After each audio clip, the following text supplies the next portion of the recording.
Well, using my 3D printer to print out these wrench holders that I got off of Maker World, and I've got a couple that had already printed right here.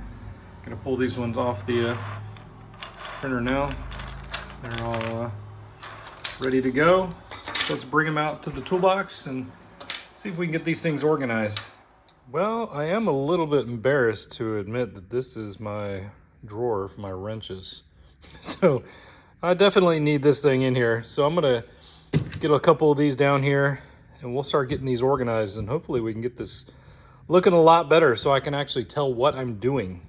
And yeah, don't judge me too much, guys. All right, here are my standard wrenches.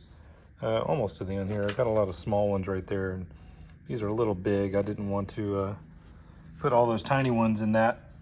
So now with my metric wrenches, I'm actually gonna make it go this way because I have too many of them. I mean, I guess I could go that way and that way. And I printed a couple of the big ones for some of my big wrenches, but yeah, we'll see. I'll just print out maybe 30 more of these things, and I think that should be sufficient.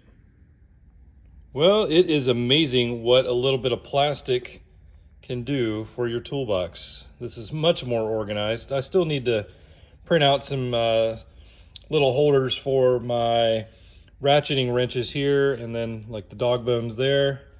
But all in all, I think this is looking pretty good. Yeah, I mean, I looked at the cost of how much all this filament was, and it was like $2. So much better than going to the store and spending a bunch of money on a bunch of junk that you're not sure is going to fit. But these are all modular, so they snap together, and yeah, works really well. So I'm gonna go get a few more and do that, and then I'm probably gonna be poking around to see what other things I can print too.